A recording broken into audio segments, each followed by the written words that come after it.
My dad is crying because he wants to live with me after everything is done to me. Plus update.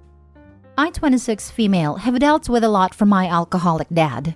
Growing up, he was never mean to me, but never really a father. He worked overnight and slept all day.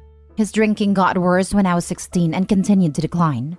When I was 18, he lost his job and chose to drink with his friends instead of finding a new one. I have 3 older sisters who were already moved out when this happened, so it was just me and my mom living there. Electricity would get turned off, water shut off. He wouldn't pay for more oil in the winter, so I would have to sleep in a freezing cold house under 6 blankets. He spent most of this time at his friends' houses, so we didn't have to even deal with it. My mom barely made enough money to cover groceries and other expenses, and I was full-time student in beauty school and had a part-time job, so it couldn't help much either. My parents fought terribly because of this, and living there was hell. So I moved in with my boyfriend at a time, now fiancé, with his family, because I couldn't take it anymore. After this, I barely heard from my dad for years. He ended up losing the house, and my mom got a cheap apartment for herself that she could barely afford. My dad became homeless and either slept in his car or hung out with his addict friends.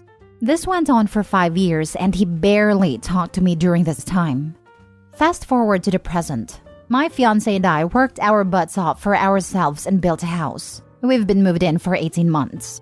But one day after we moved in, I was T-boned by a pickup truck and sustained horrible injuries. My dad found out at Christmas, which was when the injuries were still fresh, but didn't bother to text or call me once after that. Now, he had a stroke in January. He actually does have Medicare, so he's been in a state-run nursing home since then. He's miserable there and keeps calling his sister, sobbing that he has 4 daughters but none of them will take him in. He's staying in this nursing home for free, and my sisters and I all have full-time jobs and are starting our own lives. My dad has always been a very irresponsible person, leaves the front door open all night, leaves the stove on, etc. On top of all that, he just had a stroke, so him staying with one of us would turn us into a nurse.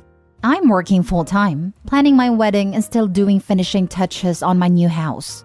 I worked hard for all of this despite what he put me through. I am the only one out of my sisters that still lives in the area. The rest of them moved away, all about 2 hours away or so. My dad told his sister he is waiting for my fiancé and I to open our house to him because he wants to stay around here. His sister feels so bad for him and asks us all if we could do a family phone call on Friday, just my sisters and my aunt, because he's so unhappy and is so sad his daughters don't want him. I'm absolutely furious that he is calling around telling people in the family that I won't offer my house to him after everything he put me through. My aunt even told him he can stay with her until his disability comes in, and he told her he wants to stay with his daughters. Like he has a right to pick and choose.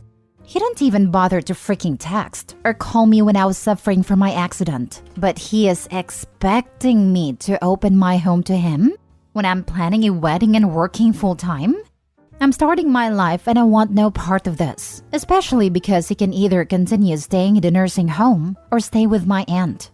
I'm going to have to be rude on this phone call because everyone is probably expecting me to feel bad for him. I don't. He did this all to himself. He chose to stop working. He chose to give up on parenting when I still needed him. He chose to not be involved in my life. Now you're going to make me feel guilty for not opening my home to you? Side note, I've even been going to the nursing home once a week to get his dirty clothes and do them for him, despite all the anger I've had towards him all these years. I'm about to stop doing that too. They can do his laundry in the nursing home. Now for the top comments before reading the update. First, congratulations and best wishes to you and your fiancé. Second, I'm very sorry that you're going through all of that. But you absolutely have every right to refuse to give in to his manipulation, guilt-tripping, and other nonsense. If other family members are very worried about him, well then they can move him in with them. Thank you. I agree. I told my fiancé that I think he wants me to offer our home so he can tell himself he didn't fail as a father and that his kids still love him.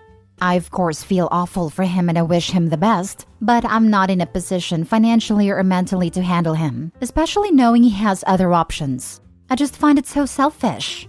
I'm a very people-pleasing person and it's very difficult for me to stand up for myself. So you can imagine how stressed I am over all of this. But I'm forcing myself to stay strong.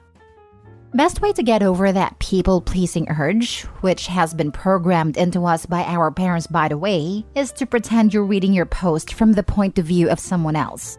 So, reread your post as if one of us has written it, or your friend who was asking for advice.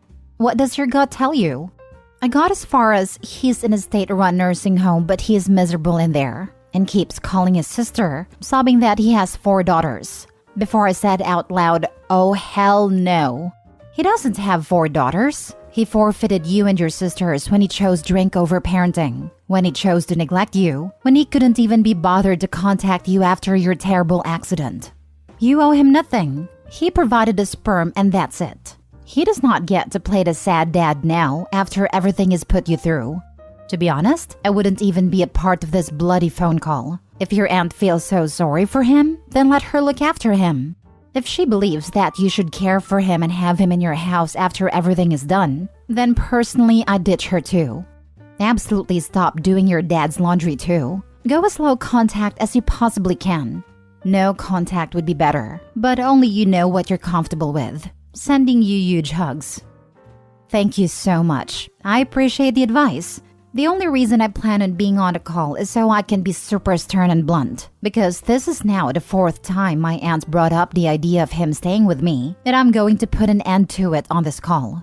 The second I hang up the phone with them, I'm driving to the nursing home, dropping off his clean clothes at the front desk and never looking back. I'm not going in to visit him. I'm not taking his dirty clothes with me. I'm going to get right back in my car, block his number, and go home. All you have done is grow up, move out, and make your own life of your own choosing. This is what emotionally healthy parents want their children to do. This is what I had to keep reminding myself of when my parents tried to get me to move back to my hometown. They didn't need me, but thought I owed them my company, the company of my children, and future old age care. You don't owe your father anything. Thank you. I agree. It's funny how he thinks he can be out of my life for years and then try to come back in when he needs something. I'm glad you were able to stay strong to your parents. Now for the update. So the call never happened because one of my sisters got held up at work. She sent a text to me and our other sisters in a group chat, Aunt not included, and said we can talk sometime soon. I don't want to wait to speak my mind, so I texted back and said I have something to say. Here's the message I sent. Well, I think it's great that you guys are willing to help and do what you can for Dad, but I've reached my breaking point. I personally don't think it's fair for him to give up on being a parent the last few years I needed him, when we were still living at home, and then barely contact me since then, and then make these comments to aunts and whoever else that I won't open my home to him. You have no idea how mad I've been the last few days. It's insulting. Neither fiancé and I are comfortable with him ever staying in our home. I've mentioned this numerous times since his stroke, but it's still being brought up. Not by you guys, by him and Aunt. Neither of them has a right to make me feel this way. I'm at a point now where I feel like I was nice enough to do his laundry, fill out his disability papers, bring him groceries, and visit with him, despite all of this sadness and anger it caused in me. Now, him and Aunt and whoever else are expecting more of me just because he's my dad. He doesn't get to just stop working or being a parent and then decide to act this way. I truly no longer want any part of this situation with him. It may sound harsh, but I tried to help, and now I feel like I'm being taken advantage of. Last story. My mom kicked me out for my foster sister plus update. For some background, 19 female and my 8-month-old son live with my mother, 54 female, who decided to become a foster mom 2.5 years ago and was placed with 2 girls I'll call Liz, 14 female, and Amy, 8 female, who at the time were 12 and 6 respectively. Both girls had severe developmental, mental, and behavioral issues due to drugs and other issues that I will not include for privacy. Liz's issues were more severe, which resulted in her going to a group home after being with us for 6 months, as we couldn't properly care for her. During those months, she stole over $200 cash from me and $150 worth of stuff. She also cursed, spit, and threw things at me when I didn't do exactly what she wanted. I still have scars on my chest and arms from Liz, as I had yelled at her for taking my earrings. That was the day Liz was removed. So about a month ago, my mom told me that she was going to bring Liz back, as she needed a place to stay till she could get a bed at a better facility. I did not feel comfortable with her around me or my son at all, and when I told my mother this, she told me that I could leave then. So I packed up our stuff and am now staying with my sister. I have an apartment set up already but can't move in till August. I just don't know what to do and feel so unimportant. Edit. I just wanted to add a little more context for everyone. So for everyone asking if Amy still lives with my mom, sadly, yes, she does. And now that I'm not there to help her, I'm very concerned about her. I am my mom's fourth bio kid and her youngest bio kid. My older sister took primary care of me until my mother kicked her out. 3 out of 4 of her bio kids have been kicked out for separate reasons. The only reason my mom is a foster parent is for the money, and after Liz leaves, she will be taking in 3 more kids, so she can get money to buy something. I'm not sure what, but it's not for the kids. Liz also had a case against her for abusing a 6-year-old girl, not Amy, while she lived with us. She has been with my mom for a week and a lot has happened since, and I will update when it's over. Thank you for all the comments and advice. Now for the top comments before reading the update. It's not that you are not unimportant, but that she's a crappy mom, and she will get paid for taking care of Liz, and not you. She is thinking short-term and only about the money that she can make. Such as it is, especially when you consider that Liz can get disability checks as well. That's a good amount of money plus food stamps depending on the state, and Medicaid. That's nothing to sneeze at. The problem is that that money is supposed to be spent on a person, but I happen to know, because my own mom did this, that she can keep it for herself and say that she is. The government is kinda lazy about sending people to check if they are telling the truth. As long as she's not lying on her taxes, she's going to get away with it. You are completely right here. That is 100% the reason why she did it. She said that when she became a foster parent, the money was important. As much as this hurts, you made the best decision that you could for you, and most importantly, your son. Protecting him is the most important thing right now. Your mom can now deal with the repercussions of her decision on her own, and you can sleep soundly knowing you made a right decision. I wish you and your son so much luck and happiness in this next chapter in your lives. Especially since she basically kicked out her infant grandchild for a troubled mess that was already justifiably removed by government services the first time around. No one's going to let Opie's mom live that one down once the baby's age is known and why. Troubled messes come with bigger checks. Former foster kid here.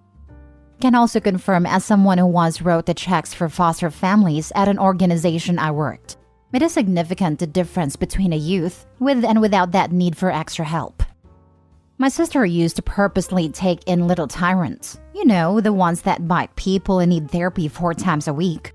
She was getting tons of money. They also get more for infants and toddlers. If your mom is okay with putting you and your child in harm's way, I hope down the road she's not confused as to why she has a daughter and a grandchild that she is cut off from. If I cut her off, so will the rest of my family. I'm the only reason they haven't gone no contact with her. Then that's on her, not you. Unfortunately, we reap what we sow, and your mom being cut off is not your responsibility.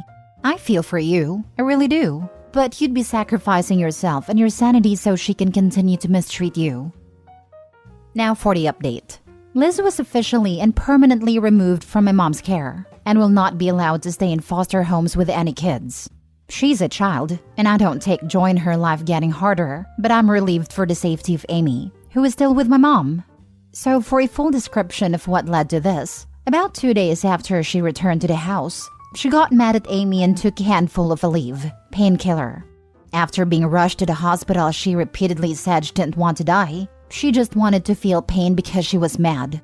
After that, they still put her back in my mom's house, where about 2 days later she stole a lighter and proceeded to light the house on fire. I do not know why she did it. She gave about 50 different versions of why, but ultimately it was probably because she wanted something. After multiple psychological evaluation and questioning, she said that next time she will burn the whole house down and make sure that no one escapes. There will not be a next time. On a different note, I will not be cutting off my mom until she no longer has kids in her house. I will, however, be going low contact. For everyone telling me to report her, she told her caseworker exactly why she wants more fosters, and the caseworker proceeded to find her a 17 female, 12 male, and 6 female. And in the caseworker's words, the 17-year-old will take care of the other 2, plus Amy. They will be placed next month. The system is so hugely screwed, I'm not quite sure what to do. Thank you for the advice, support, and even the criticism. It gave me a great laugh. Sorry I didn't update sooner. I didn't know what was happening until 9 last night, and I was working.